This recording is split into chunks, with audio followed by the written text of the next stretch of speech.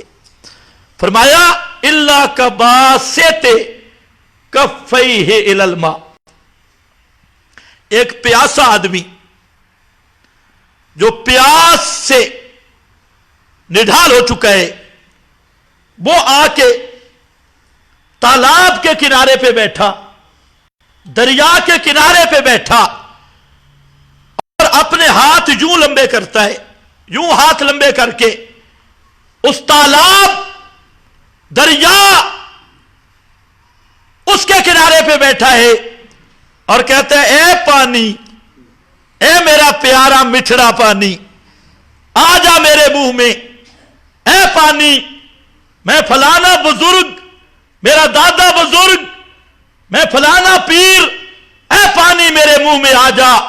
اللہ فرماتے ہیں قیامت تک وہ تالاب کے کنارے پہ بیٹھا رہے، دریا کے کنارے پہ بیٹھا رہے، ہاتھ پھیلانے والا ما ہوا ببالغہ، وہ پانی قیامت تک اس کے منہ میں نہیں آ سکتا. آپ کیا سمجھتے ہیں، آئے گا؟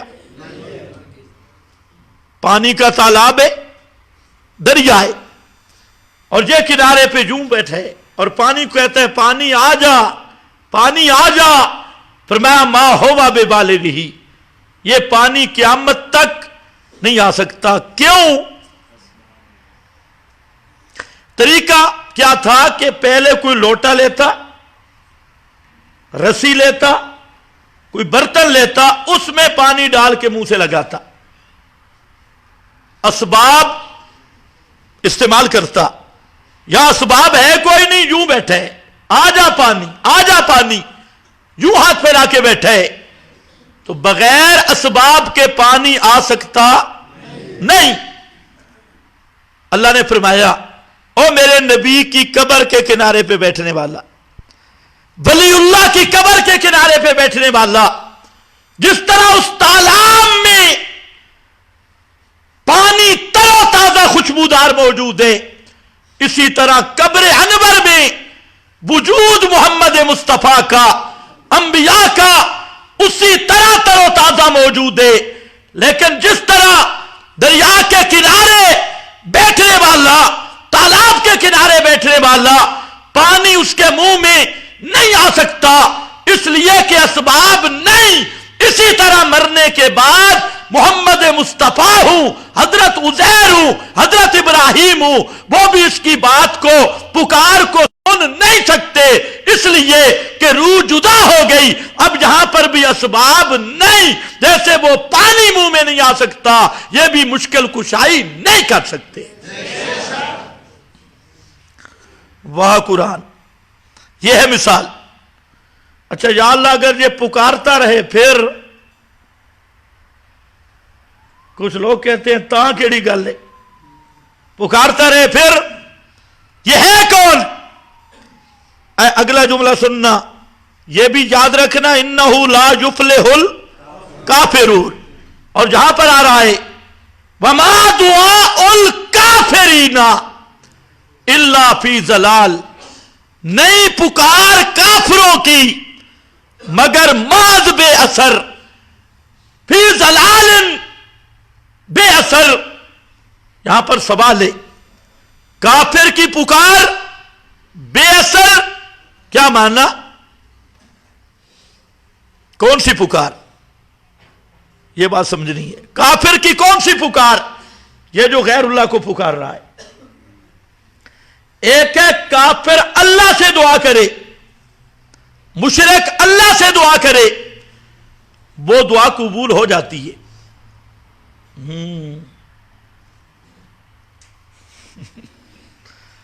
لوگ تو کہتے ہیں ہم گناہ گار ہیں، ہماری سنتا نہیں. شیطان کافر بن کے اللہ سے مانگا تھا کہ نہیں؟ اس وقت ولی اللہ تھا، بے ایمان لانتی بن گیا تو پھر کہتے ہیں رب انذرنی الی یوم یبعثون. تو اللہ نے اس کی قبول کی.